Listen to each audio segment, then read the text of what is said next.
starting a couple minutes early this morning because just got tired of waiting. I expected on Saturday morning, earlier this week, that I would be talking to you about some decree from Rome punishing Vigano, or talking about how Vigano had not responded in any way to the deadline for him to appear before the Holy Office's inquisition against him, which was yesterday. What I did not expect was for him to issue a scathing document. This document, some have said, is him embracing Sedevacantism. I did a quick read of it before doing this. I can't, for the life of me, see where people get that idea, except because there's one problem with that thesis. He is asking for the bishops in the College of Cardinals to declare the see vacant, basically to say that Francis isn't Pope.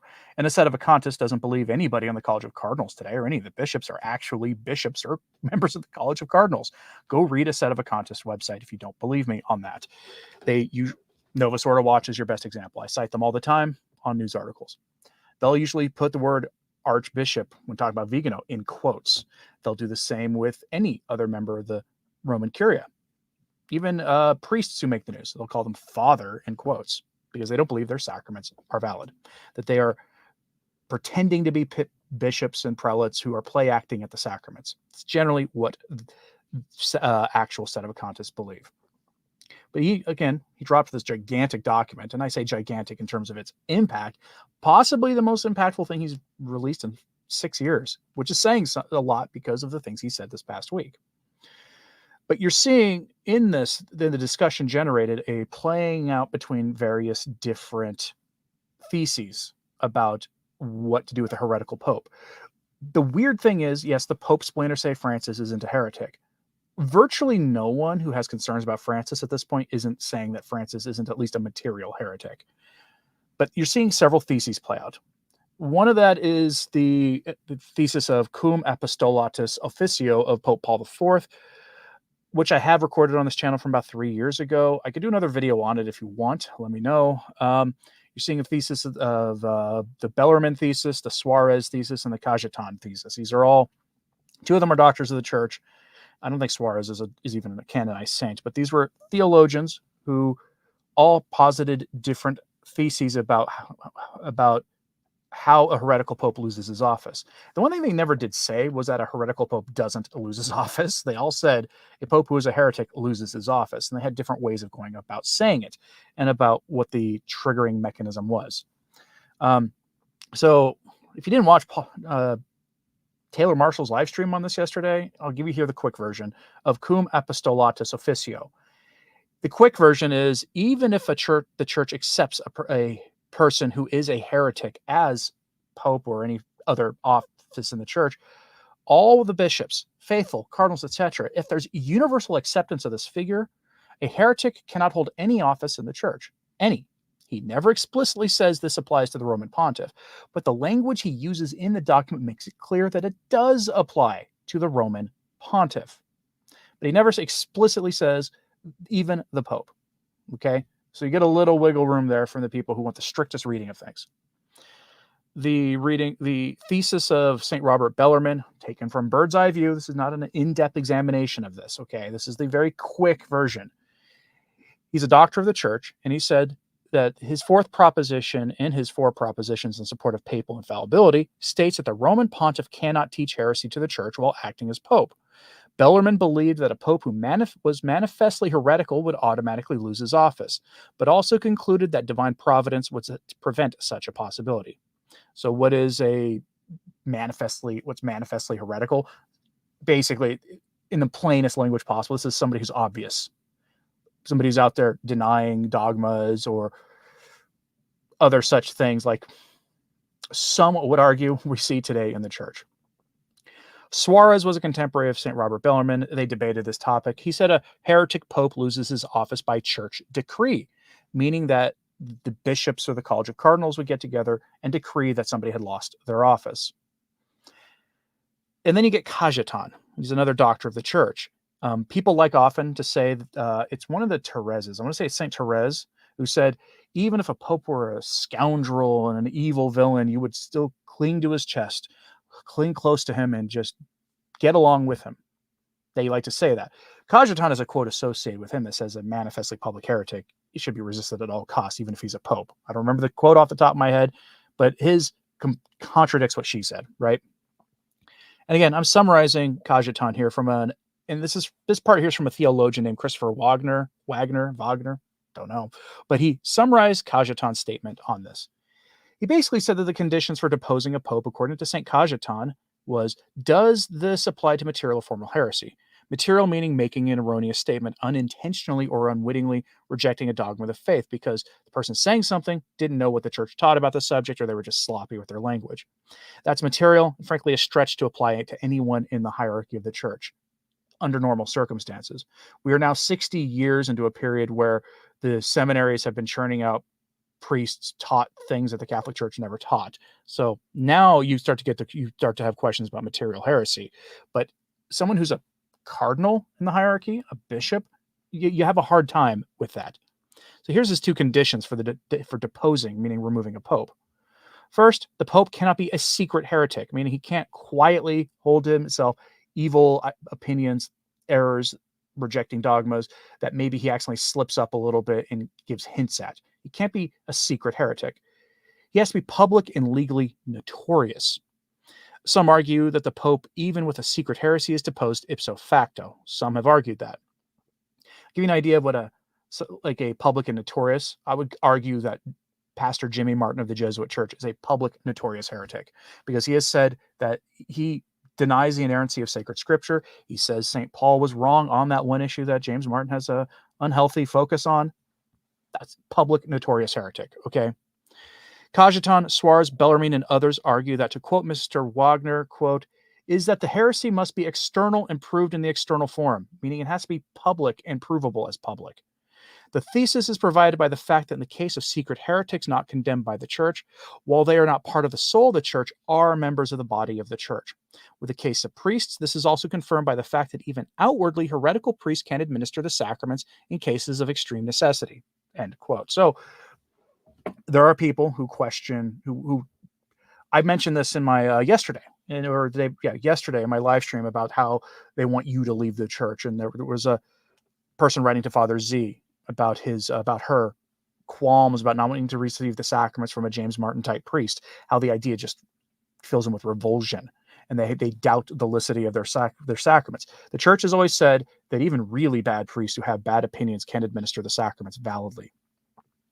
Now, the other condition for Cajetan is that if the suspected heretic doesn't repent when made aware of his errors, but remains steadfastly fixed to them, if they remain in a state of error, then they are deposed, seemingly ipso facto. Again, these are top-down, bird's-eye level view of these arguments.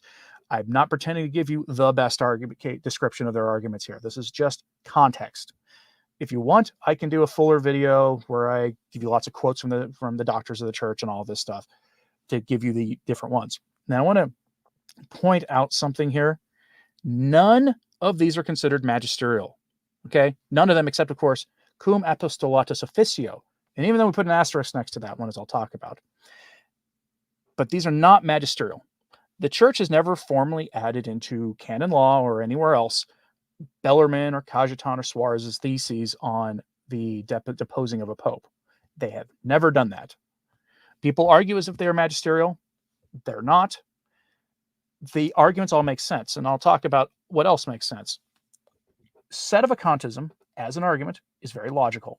The reason it's so attractive to people is because they lay out their arguments using plenty of citations from the teachings of the church, and they make an argument that flows logically.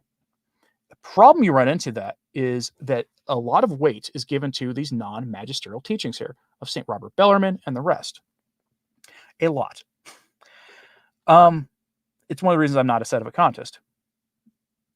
There's also that they then take it upon themselves to essentially take these non-magisterial teachings that ipso facto a pope is deposed and apply them to literally every single post-conciliar pope. And this is why I don't call Archbishop Vigano a Sedevacantist, but it's also because he's appealing to the bishops of the church when Sedevacantists flat out deny the validity of any of the sacraments, including holy orders, for any of them, meaning that according to a Sedevacantist, Cardinal Robert Sarah is not actually a cardinal of the Catholic Church, according to Sedevacantists. Now, cum apostolatus officio of Pope Paul IV might be magisterial. I know that some dispute if it still has binding authority. One argument made is that I've seen is that after the promulgation of the Code of Canon Law in 1917, all of these old legal documents for the popes were swept away, except for, of course, infallible statements by councils, which were, of course, the basis for the Code of Canon Law anyway. I've seen that argument made. Another one made is by Chris Conlon in 2014. He published a fairly dense article about 10 pages in length that you can read for free in the Internet Archive. I'll put a link to it in today's show notes at returntotradition.org a couple hours after this live stream is over. That basically says that cum apostolatus officio was issued as a disciplinary document. That's what it was for, that it was not binding, but disciplinary in nature. Now, I'm going to echo what Taylor Marshall said in his live stream in response to that yesterday. If that is the case, then what's the point in promulgating it if it's not infallible? This document wasn't a matter of a pope teaching about social issues or some theological dispute unique to a place and time like so many papal documents often are. This had to do with a fundamental question of the faith. Can a non-Catholic be pope? Taylor Marshall used a really ridiculous example to prove the point. Can, as he said, Joel Osteen get named pope by the College of Cardinals, or Lutheran pastor, or someone who's not even a Christian? Can they be named a pope? That's a ridiculous sounding question, but when talking about the counter church or the ape of the church, it does stand. A manifest formal heretic is not a Catholic. Can a non-Catholic be pope? Because remember, someone who is a formal Catholic has left the faith. This is all the prerequisite to understanding Vigano's letter, and I'm going to do something here now. I'm going to give you the full letter, so you understand what Vigano's talking about. If I have to interject a few times, I will. We will have to be careful with some of the language used because, well, for those familiar with Archbishop Vigano's writing, will know that he likes to use some really spicy language and tie in things outside the church to prove his larger point. So it's called J'accuse. I accuse. Statement by Archbishop Carlo Maria Vigano, titular Archbishop of Lapania, Apostolic Nuncio, on the accusation of schism, as this version published by Catholic Family News. But even if we or an angel from heaven should preach to you a gospel other than the one we preached to you, let that one be accursed. As we have said before, and now I say again, if anyone preaches to you a gospel other than the one that you have received, let him be anathema. St. Paul's letter to the Galatians, chapter 1, verses 8 to 9. When I think that we are in the palace of the Holy Office, which is the exceptional witness of the tradition, and under the defense of the Catholic faith, I cannot stop myself from thinking that I am at home, and that it is me, whom you call the traditionalist, who should judge you. So spoke Archbishop Marcel Lefebvre in 1979 when he was summoned to the Holy Office in the presence of the prefect, Cardinal Franco Sepper, and 2 other prelates. That was under the papacy of John Paul II. Give you an idea. As I stated in my communique of June 20th, I do not recognize the authority of the tribunal that claims to judge me, nor of its prefect, nor of the one who appointed him, meaning Francis. This decision of mine, which is certainly painful, is not the result of haste or a spirit of rebellion, but is rather dictated by the moral necessity, which, as bishop and successor of the apostles, obliges me in conscience to bear witness to the truth, that is, to God himself, to our Lord Jesus Christ. I face this trial with a determination that comes from knowing that I have no reason to consider myself separate from communion with the Holy Church and with the papacy, which I have always served with filial devotion and fidelity. I could not conceive of a single moment of my life outside this one ark of salvation, which Providence has constituted as the mystical body of Christ, in submission to its divine head and to his vicar on earth. The enemies of the Catholic Church fear the power of grace, which works through the sacraments, and above all, the power of the Holy Mass, a terrible catacomb which frustrates many of their efforts and wins to God so many souls who would otherwise be condemned. And it is precisely this awareness of the power of the supernatural action of the Catholic priesthood in society that lies at the origin of their fierce hostility to tradition. Satan and his minions know full well what a threat the one true church poses to their anti-Christic plan. These subversives, whom the Roman pontiffs have courageously denounced as enemies of God, the Church, and humanity, are identifiable in the inimica vi stone-cuttery.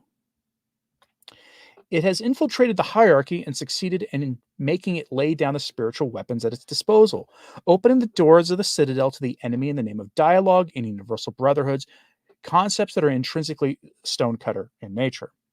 But the Church, following the example of her divine founder, does not dialogue with Satan. She fights him. As Romano Amerio pointed out in his seminal essay, Iota Unum, this cowardly and culpable surrender began with the convocation of the Second Vatican Ecumenical Council and with the underground and highly organized action of clergymen and laity linked to the stonecutter groups, aimed at slowly but surely subverting the structure of government and magisterium of the Church in order to demolish her from within. It is useless to look for other reasons. The documents of the secret groups demonstrate the existence of an infiltration plan conceived in the 19th century and carried out a century later, exactly in the terms in which it was conceived. Similar processes of dissolution had previously taken place in the civil sphere, and it is no coincidence that the popes were able to grasp in the uprisings and wars that bloodied the European nations the disintegrating work of international stonecuttery. Since the Council, the Church has thus become the bearer of the revolutionary principles of 1789, as some of the proponents of Vatican II have admitted, and as is confirmed by the appreciation on the part of all the houses for all the popes of the Council and of the post-conciliar period, precisely because of the implementation of changes that the stonecutters had longed for. Change, or better still, aggiornamento, phrase common from Vatican II, basically means an era of permanent change or permanent ongoing revolution. Might call it synodality today, has been so much at the center of the conciliar narrative that it has been the hallmark of Vatican II, and has posited this assembly as the terminus postquem of sanctions at the end of the ancient regime, the regime of the old religion, of the old mass, of the pre-council, and the beginning of the conciliar church, with its new mass and the substantial relativization of all dogma. Among the proponents of this revolution appear the names of those who, until the pontificate of John the 23rd, had been condemned and removed from teaching because of their heterodoxy. I'm going to pause here. He may very well name some names that will make you very uncomfortable as we go on. The list is long and also includes Ernesto Buonatti, the excommunicated Vitandus, a friend of Roncalli being John the 23rd, who passed away unrepentant in heresy, and whom just a few days ago the president of the Italian Bishops' Conference, Cardinal Matteo Zuppi, commemorated with a mass in the Cathedral of Bologna, as reported with ill-concealed emphasis by Il Ferro de Roma. Quote, almost 80 years later, a cardinal who is completely in line with the Pope is starting again with a liturgical gesture that has in all respects the flavor of rehabilitation, or at least a first step in that direction. So pause here. This is someone who was an unrepentant heretic when they passed away. And Cardinal Matteo Zuppi, another name you see high on the list of potential Francis II, is in the has begun the process of making this public unrepentant heretic rehabilitated in the church, like they've been doing with Teilhard de Chardin for decades now. I am therefore summoned before the tribunal that has taken the place of the Holy Office to be tried for schism, while the head of the Italian bishops, identified as being among the Papabile and completely in line with the Pope, is illicitly celebrating a mass of suffrage for one of the worst and most obstinate exponents of modernism, against whom the Church, the one from which, according to them, I am separated, had pronounced the most severe sentence of condemnation. In 2022, the Italian Bishops' Conference newspaper Avvenire, Professor Linguini Bruno praised modernism in these terms. Quote, a process of necessary renewal for the Catholic Church of its time, which was still impervious to the critical studies on the Bible that had been established for many decades in the Protestant world. For Buonatti, accepting scientific and historical studies on the Bible was the main way for the Church's encounter with modernity, a meeting that did not take place because the Catholic Church was still dominated by the theorems of neo-scholastic theology and blocked by the counter-Reformation fear that the Protestant winds might finally invade the Catholic body. These words would suffice to make us understand the abyss that separates the Catholic Church from the one that replaced her, beginning with the Second Vatican Council when the Protestant winds finally invaded the Catholic body. This very recent episode is only the latest in an endless series of small steps, of silent acquiescence, of complicit winks, with which the very leaders of the conciliar hierarchy made possible the transition from the theorems of neo-scholastic theology, that is, from the clear and unequivocal formulations of dogma, to the present apostasy. We find ourselves in the surreal situation in which a hierarchy calls itself Catholic and therefore demands obedience from the ecclesial body, while at the same time professing doctrines that before the council the church had condemned, and at the same time condemning doctrines as heretical that up until then had been taught by all the popes. This happens when the absolute is removed from the truth and relativized by adapting it to the spirit of the world. How would the pontiffs of recent centuries have acted today? Would they judge me guilty of schism, or would they rather condemn the ones who claim to be their successor? Together with me, the modernist Sanhedrin judges and condemns all Catholic popes, because the faith they defended is mine, and the errors that Bergoglio defends are those that they, without exception, condemned. The words of the Jesuit martyr Edmund Campion in response to the verdict finding him guilty of betrayal in 1581 apply to the present Vatican no less than they did to the defender of the faith. In condemning us, you condemn all your own ancestors. I ask myself then, what continuity can be given between two realities that oppose and contradict each other, between Bergoglio's conciliar and synodal church, and the one blocked by the Counter-Reformation fear from which he ostentatiously distances himself? And from what church would I be in a state of schism, if the one that claims to be Catholic differs from the true church precisely in its preaching of what she condemned and in its condemnation of what she preached? The adepts of the conciliar church will reply that this is due to the evolution of the ecclesial body and a necessary renewal, while the Catholic magisterium teaches us that the truth is immutable and that the doctrine of the evolution of dogmas is heretical. Two churches certainly, even with its own doctrines and liturgies and saints, but whereas for the Catholic believer, the church is one, holy, Catholic, and apostolic. For Bergoglio, the church is conciliar, ecumenical, synodal, inclusive, welcoming of new arrivals, eco-sustainable, and friendly to the James Martin cause. Is it possible that the church has begun to teach error? Can we believe that the one ark of salvation is at the same time also an instrument of perdition for souls? That the mystical body separates itself from its divine head, Jesus Christ, making the Savior's promise fail? This cannot, of course, be admissible, and those who support such an idea fall into heresy and schism. The Church cannot teach error, nor can her head, the Roman pontiff, be at the same time heretical and orthodox, Peter and Judas, in communion with all his predecessors and at the same time in schism with them.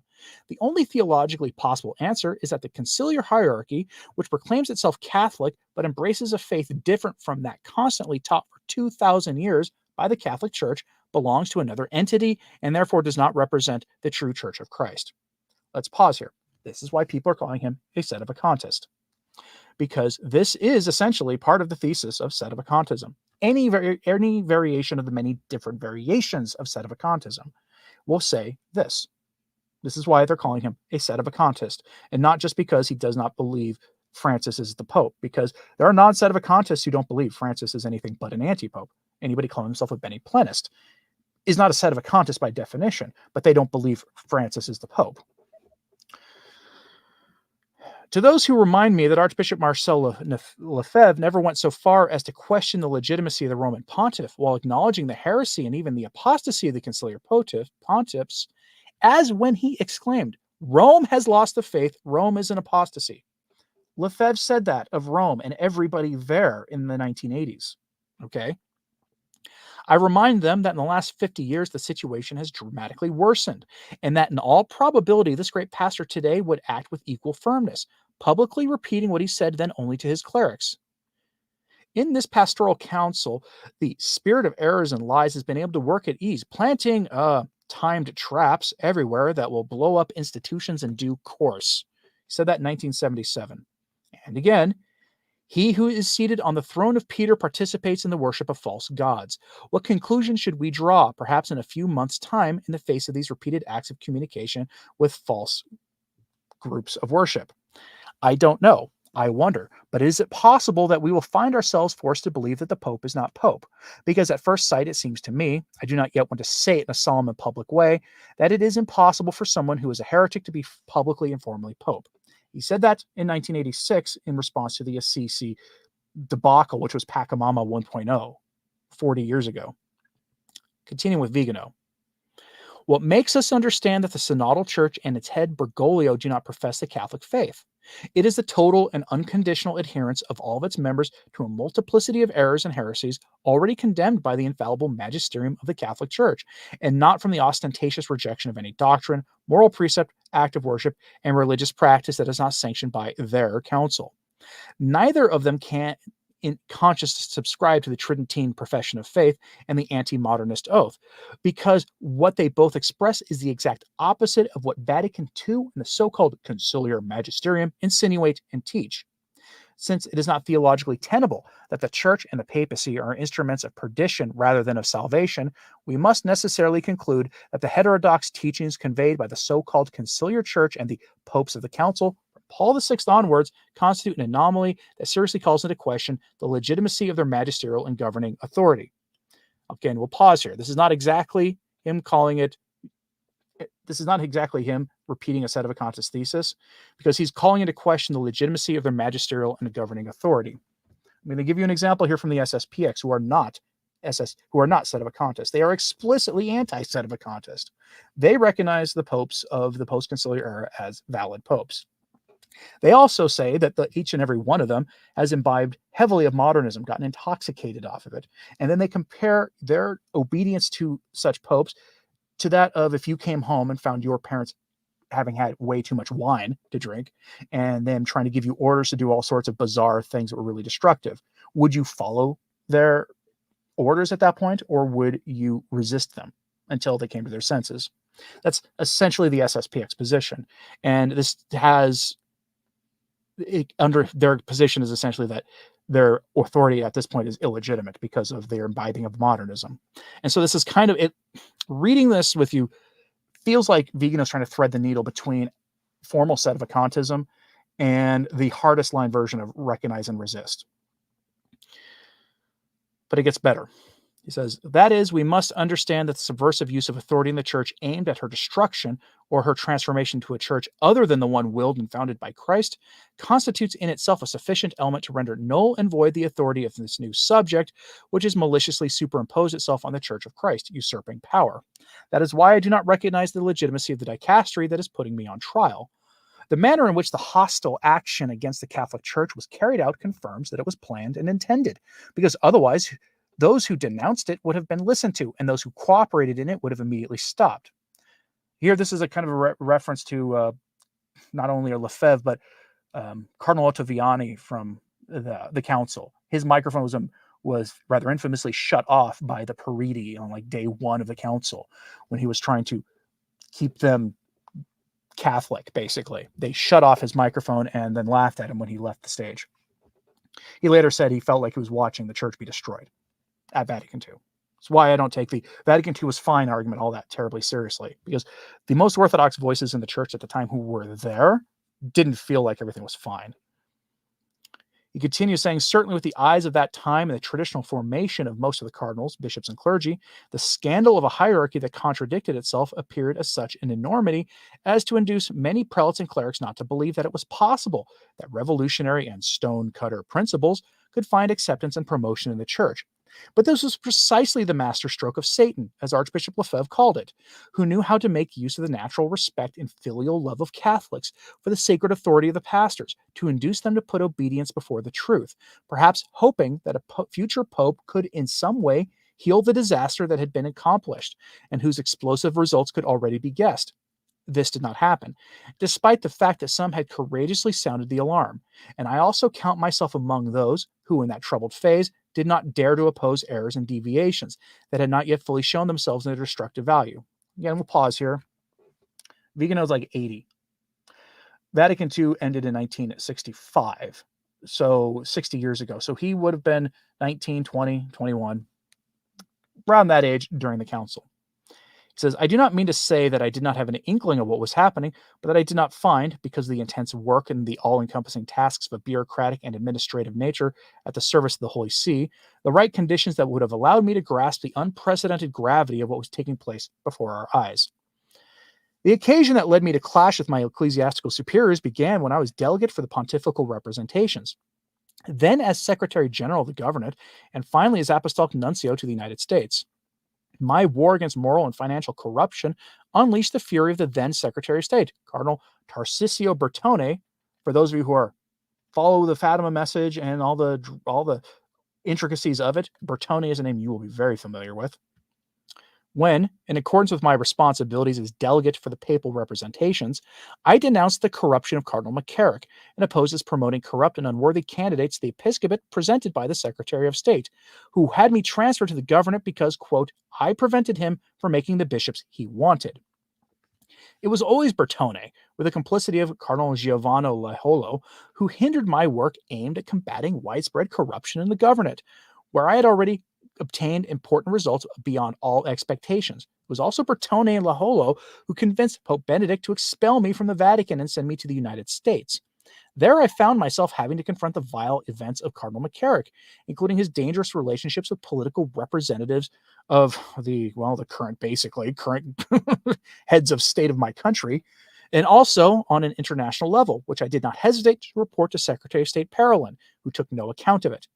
This led me to consider many events I witnessed during my diplomatic and pastoral career in a different light, and to grasp their coherence with a single project that by its nature could be neither exclusively political nor exclusively religious, since it included a worldwide attack on traditional society based on the doctrinal, moral, and liturgical teaching aspects of the Church. Here, that's Vigano linking the post-conciliar era and all the chaos in the Church to the chaos we have seen in society for virtually all of our lives, to the point where we think this stuff we see every day is practically normal, when looking through the long arc of history, the state of society right now is incredibly abnormal. Incredibly abnormal. The lack of stability in society is an incredible abnormality compared to previous eras of history.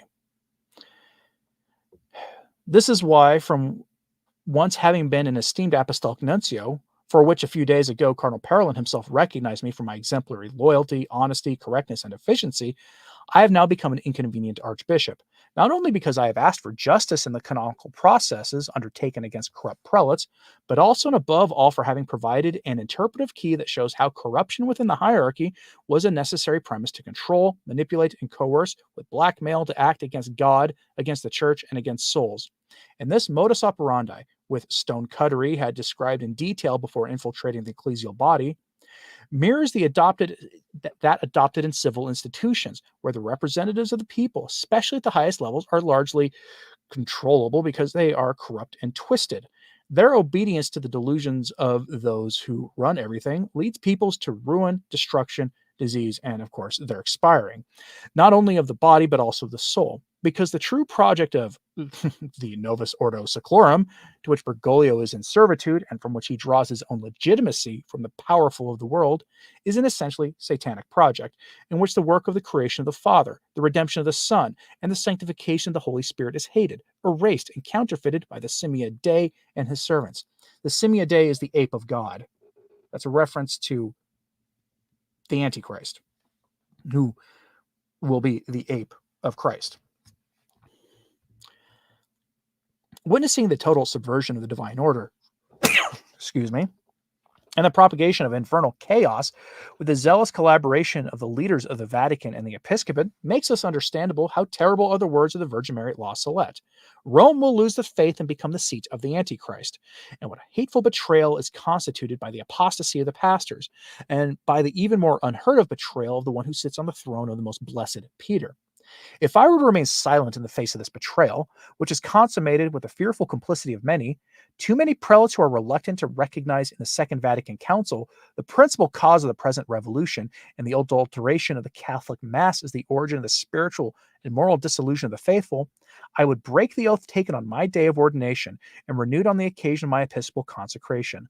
As the successor of the apostles, I cannot and will not accept to witness the systematic demolition of Holy Church and the condemnation of so many souls without trying by every means to oppose all this. Nor can I consider a cowardly silence for the sake of a quiet life preferable to giving witness to the gospel and defending the Catholic truth. A schismatic group accuses me of schism. This should be enough to demonstrate the subversion taking place.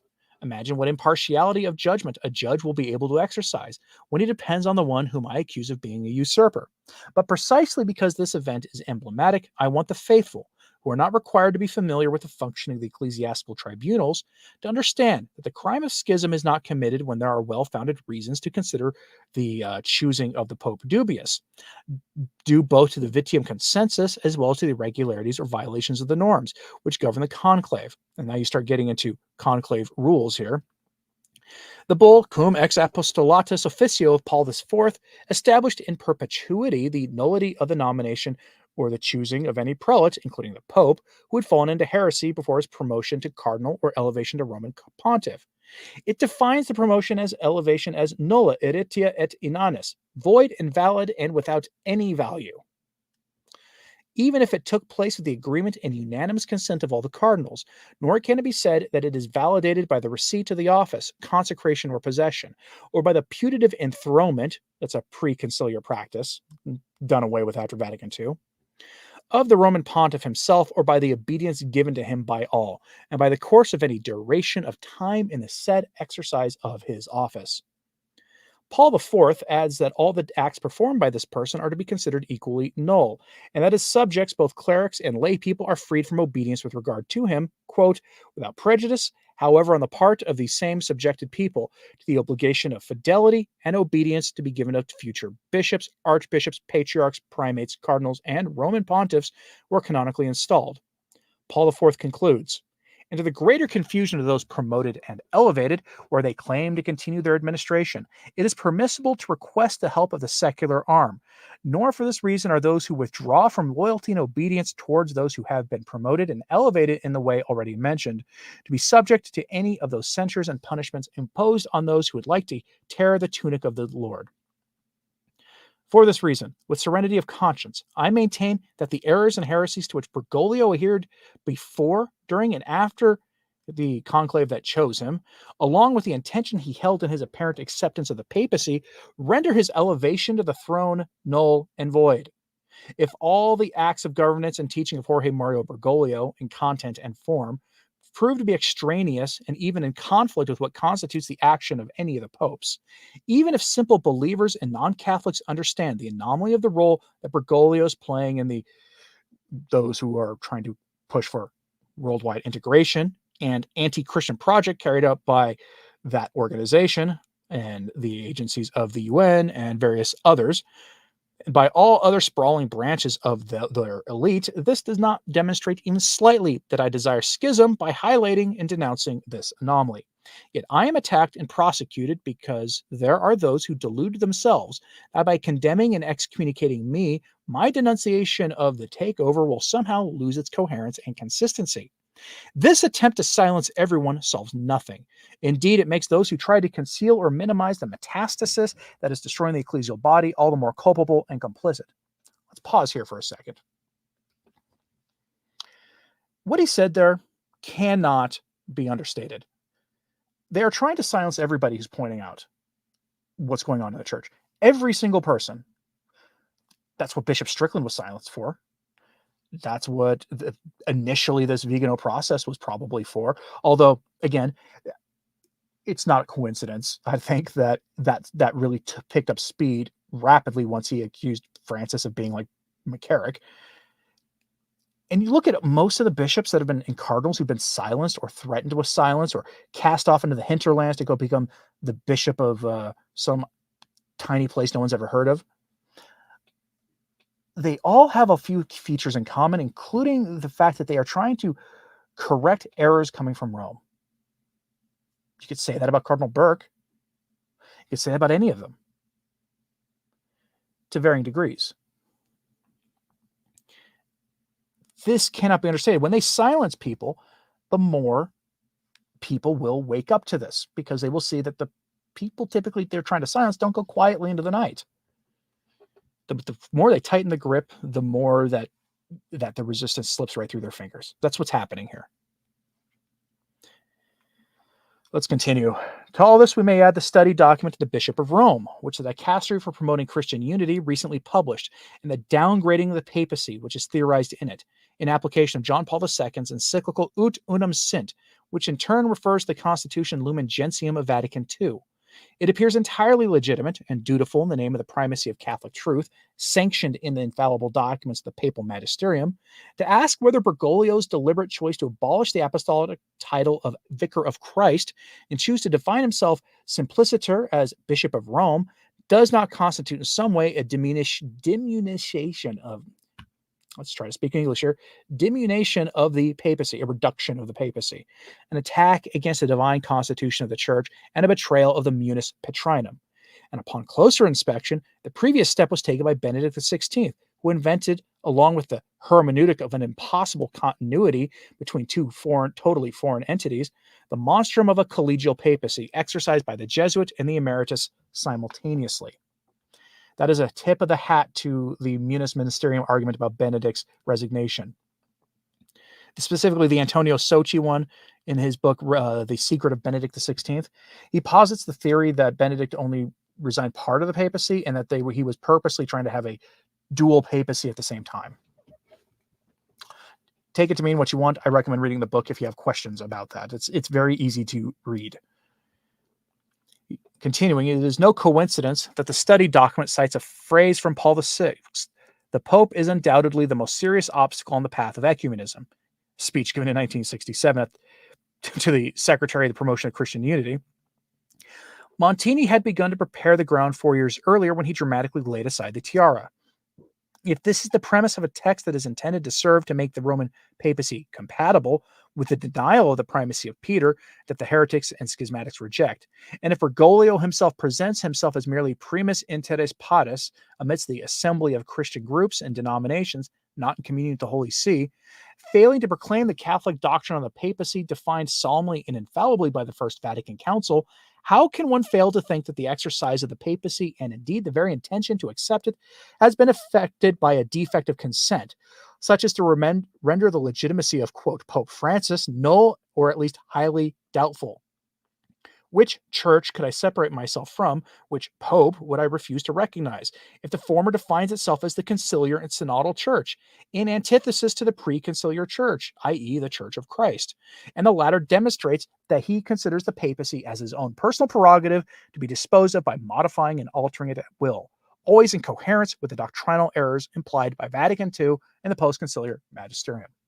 Let's pause again.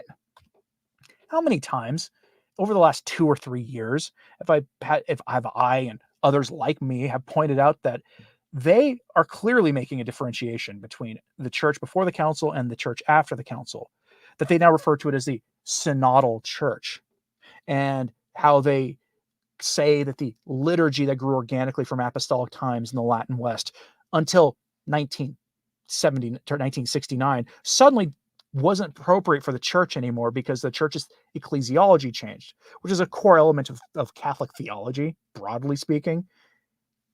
Ecclesiology being a fancy word for the theology of the church. That the theology of what the church is, how it operates in the world, and everything else is no longer compatible with the mass that existed for 1900 years in various forms, organically developing over time. That's a rupture statement. He's repeating this here. He's making the same argument that they're making, except he's pointing out the obvious with it. If the Roman papacy, the papacy to be clear of Pius IX, Leo XIII, Pius X, Pius XI, Pius XII, is considered to be an obstacle to ecumenical dialogue, and ecumenical dialogue is pursued as the absolute priority of the synodal church, represented by Bergoglio, what better way could this dialogue be implemented than by removing those elements that make the papacy incompatible with it, and therefore tampering with it in a completely illegitimate and invalid way? I am convinced that among the bishops and priests there are many who have experienced and still experience today the excruciating internal conflict of finding themselves divided between what Christ the pontiff asks of them, and they know it well, and what the one who presents himself as Bishop of Rome imposes with force, with evil means, and with threats. Today it is more necessary than ever for us pastors to wake up from our torpor. Hora est eum nos de somne resurgere. See Romans chapter 13, verse 11. Our responsibility before God, the church, and souls requires us to unequivocally denounce all the errors and deviations that we have tolerated for too long, because we will not be judged either by Bergoglio or by the world, but by our Lord Jesus Christ. We will give an account to him of every soul lost through our negligence, of every sin committed by each soul because of us, of every scandal before which we have remained silent out of false prudence, through a desire for quiet living, through complicity. On the day on which I was supposed to present myself to defend myself before the dicastery for the doctrine of the faith, I have decided to make public this declaration of mine, to which I added denunciation of my accusers, their council, and their pope. I asked the holy apostles Peter and Paul, who consecrated the soil of the Alma Urbe with their blood, to intercede before the throne of the divine majesty, so that they may obtain for the holy church that she may finally be freed from the siege that eclipses her and from the usurpers who humiliate her, making the Domine Gentium the servant of the antichristic plan of the Novus Ordo Seclorum. My defense is therefore not a personal one, but rather a defense of the Holy Church of Christ, in which I have been constituted a bishop and successor of the apostles, with the precise mandate of safeguarding the deposit of faith and preaching the word, insisting opportune importune, in season and out of season, rebuking, reproving, exhorting, with all patience and doctrine. See 2 Timothy chapter 4, verse 2. I strongly reject the accusation of having torn the seamless garment of the Savior and having departed from being under the supreme authority of the Vicar of Christ. In order to separate myself from ecclesial communion with Jorge Mario Bergoglio, I would have to have been first in communion with him, which is not possible since Bergoglio himself cannot be considered a member of the Church due to his multiple heresies and his manifest alienness and incompatibility with the role he invalidly and illicitly holds. Before my brothers in the episcopate and the entire ecclesial body, I accuse Jorge Mario Bergoglio of heresy and schism, and I ask that he be judged as a heretic and schismatic and removed from the throne which he has unworthily occupied for over 11 years. This in no way contradicts the adage, prima sedes et nemine judicatur. No one judges the throne of Peter. No one judges the Pope. Because it is evident that since a heretic is unable to assume the papacy, he is not above the prelates who judge him. I also accuse Jorge Mario Bergoglio of having caused, due to the prestige and authority of the Apostolic See which he usurps, serious adverse effects, sterility, and perishing in the millions of faithful who followed his insistent invitation to undergo the, we'll just call it the 2020 solution made with the most evil, grotesque products possible, even to the point of issuing a formal note declaring that the use of the product is morally permissible. He will have to answer before the tribunal of God for his great evils committed against all man. Finally, I denounce the secret agreement between the Holy See and Cardinal Zen's home country, by which the Church has been humiliated and forced to accept the government appointment of bishops, the control of liturgical celebrations, and limitations on its freedom of preaching, while Catholics loyal to the Apostolic See are persecuted with impunity by their leaders with the complicit silence of the Roman Sanhedrin. I consider it an honor to be accused of rejecting the errors and deviations implied by the so-called Second Vatican Ecumenical Council, which I consider to be completely devoid of magisterial authority, due to its heterogeneity compared to all the true councils of the Church, which I fully recognize and accept, just as I fully recognize and accept all the magisterial acts of the Roman pontiffs. I convictedly reject the heterodox doctrines contained in the documents of Vatican II, which have been condemned by the popes up to Pius XII, or which contradict Catholic magisterium in any way. I find it disconcerting, to say the least, that those who are trying me for schism are those who embrace the heterodox doctrine according to which there exists a bond of union, quote, with those who, being baptized, are honored by the name of Christian, though they do not profess the faith in its entirety or do not preserve unity of communion with the successor of Peter. See Lumen Gentium, chapter 15. I wonder how readily one can challenge a bishop for the lack of communion, which is also claimed to exist with heretics and schismatics. Let's pause here. That he quoted one of the most controversial lines from any Vatican II document. It's the one that categorically rejects what the Church said beforehand, that it was up until like the late 19th century that Protestants weren't even considered Christians by the Catholic Church. I know that's comes as a surprise to a lot of people, but it's true. And this is a categorical rejection of the Church's hostility to ecumenical dialogue, and instead recognizes that they are Christians and they can find salvation outside the Catholic Church. Do you see why that statement is one of the most controversial in all Vatican II documents? Read preconciliar writings on this question, from the Council of Trent onwards especially, and you're going to find that this you can't have hermeneutic of continuity with two opposite statements, which is what you have here. I equally condemn, reject, and refuse the heterodox doctrines expressed in the so-called post-conciliar magisterium that originated with Vatican II, as well as the recent heresies relating to the synodal church, the reformulation of the papacy in an ecumenical key, the admission of concubinaries to the sacraments, and the promotion of the James Martin sin and the ideology of the flesh associated with it. I also condemn Bergoglio's adherence to the temperature problem, which is he calls an evil superstition engendered by those who, hating the Creator, cannot help but also detest creation, a man along with it, who is made in the image and likeness of God. To the Catholic faithful, who today are scandalized and disoriented by the winds of novelty and the false doctrines that are promoted and imposed by a hierarchy rebellious against the Divine Master, I ask you to pray and offer your sacrifices and fasts pro libertate exaltation sanctae materis ecclesia, for the liberation and exaltation of Holy Mother of the Church. so that the Holy Mother Church may find her freedom and triumph with Christ after this time of passion. May those who have had the grace of being incorporated into her baptism not abandon their mother, who is today lying prostrate and suffering. Tempora bona veniat, pax Christi veniat, regnum Christi veniat. Given in Viterbo on the 28th day of the month of June, in the year of our Lord 2024, the vigil of the Holy Apostles, Peter and Paul, Carlo Maria Vigano, Archbishop. And I will say the controversial thing here of not believing that's a Sedevacantist document, because he's asking people that Sedevacantists don't believe have any holy orders in the church to judge Francis as being invalid and to declare the seat vacated. Just knocked something over on my desk. Pardon me on that, but that's the document.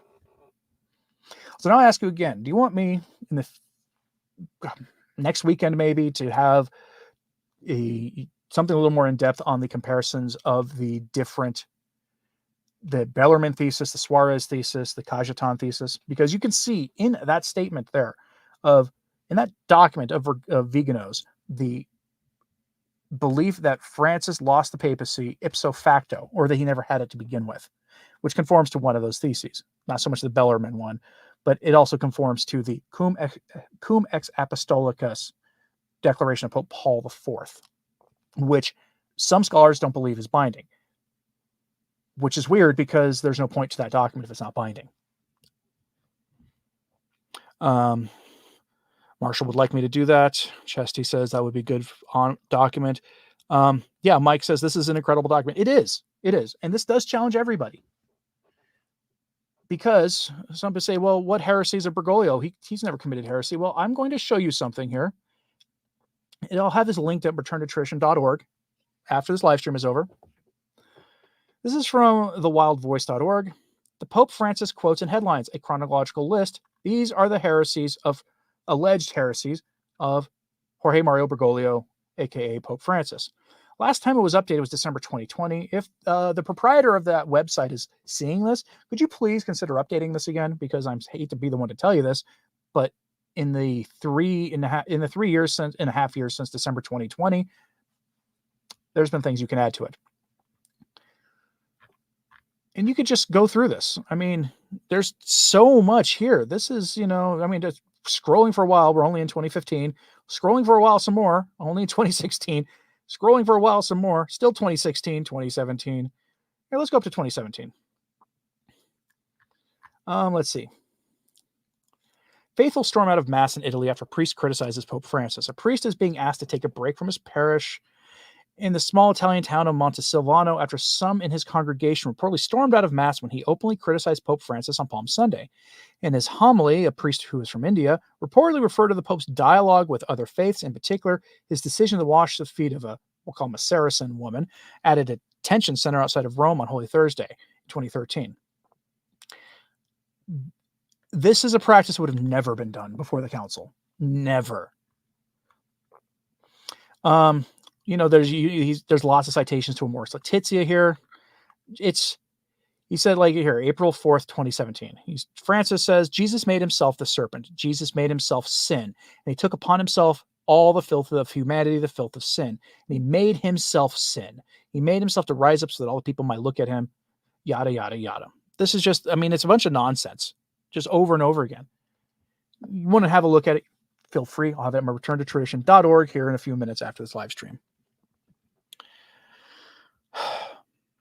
I realize what's happening in Cardinal Zen today was a situation of the church in Christendom, Europe, where kings chose their prelates. Even the selection of the Pope in this. Yeah, this is it, but it's much worse because at least those kings were Catholic, at least nominally Catholic. This is worse. Okay, Cardinal Zen's home country is not exactly governed by God-fearing people. They are people who believe themselves to be God. Damien Keller says the bishops absolutely need to get their act together and do something through a traditional council before time runs out. I'm going to tell you that you are not, I don't think any bishop is going to act on this. No cardinal will act on this. I would be surprised. Simply because the powers that be in Rome, 80% or something of the bishops now, 80% or something of the College of Cardinals, are creatures of Francis. They may have very widely divergent opinions on him, but the chances are negligible that they will call an imperfect council or something, that they'll even have a conversation to discuss this publicly. Phlebitis says there's a danger in standing with Vigano. There's far more danger in standing with Bergoglio. Nevertheless, we're at that point where sides must be taken. Right. Lottie says she'd like more info and love to understand. I do not see any lies in Vigano's report. Right? I mean, where is he wrong in this statement? People will quibble with the Vatican II thing because people really want to defend Vatican II. It's one of the oldest battlegrounds for traditional Catholics versus everything else. And one of the dividing points between a conservative Catholic and a traditional Catholic is Vatican II. The reason I consider Bishop Schneider to be one of the best bishops in the church today is because he is willing to admit that documents of Vatican II are seriously problematic and need to be revised. I have not heard any other bishop outside the SSPX say something like that. Quies et Deus says something that sounds like Sedevacantism to me, but I could be wrong. Not one pope since the heretical Vatican II Council have been Catholic in their faith, all modernist. And, I remember seeing Father William Jenkins, I keep bringing him up lately for some reason, but of the SSPV, the channel What Catholics Believe. He's a Sedevacantist priest who has said he knows that there's got to be some kind of dividing line between a loss of office and on the question of a heretical pope. But again, the church has never actually formally endorsed Bellarmine's position or Cajetan's position or Suarez's condition, even though they're all born out of logic. He doesn't know what the dividing line is. It's worth noting that there has never been a formally heretical pope in the history of the church. Taylor Marshall went over this. Honorius was never declared a pope. He's declared anathema, but not declared an anti-pope. So we are in uncharted territory right now. And I would be shocked beyond belief if any cardinals stepped forward and said, yes, we need to have a gathering of the cardinals to work this problem out. I would be beyond shocked. We can pray for it, though. Offer a novena. Look to the calendar, traditional calendar, preconciliar calendar. Look for a feast day of a saint coming up and begin a novena. Let's do some fasting. Can I say a word or two about the Mayan rite? It's a syncretistic, paganism-infused liturgy of the Novus Ordo, meant to appeal to the same groups that the church was working with in the Pan-Amazon Synod. I mean, if you want to look at it, take a look at the Zaire use. It's the same kind of weirdness. Whip Tip says we entered uncharted territory, John the 23rd. Yeah, I understand the argument that Sedevacantists make with that. I do. It's interesting to note that John the 23rd seems remarkably orthodox compared to the stuff we're dealing with today, though. David and Melissa Aguilar say, I was reading some Chesterton last night, and I'm certain he looked forward to the defeat. Yeah, to the defeat of Medicare. Yeah, I mean, that's a pretty humorous, some humorous quotes coming out of that debate. Sonny Jim says, these cardinals made their way in this system. They aren't going to attack it. And see, that's the other thing. They have no incentive. This is why people consider like the crisis of the heretic Arius that Saint Athanasius was so well known for. It was 80% of the bishops, but not the Pope. Today, it's like 90% of them, 95% of them, and the Pope who adhere to the modernist heresy. All right. Any final thoughts on this? Baal worship, Satan, that's their god. I mean, Taylor Marshall kept hitting on the Pachamama devotion that was happening, the adoration of the Paca demon. It's, there's good reason that he was focusing on that so much in that. They do not believe in eternity. I mean, this is why, if you didn't watch my Michael Davies modernism thing that went up, you should. Modernism is a rejection of God, as he outlines in there. They run the church like a board of corporate directors, whatever sells to the world. Pretty much. All right, folks. I'm going to wrap that up here. Longest live stream in a long time. Thanks very much for tuning in today. Pray for Archbishop Vigano, pray for Pope Francis, and pray for everybody else involved in this. And, of course, pray for the church. I'm Anthony Stine. Ave Maria.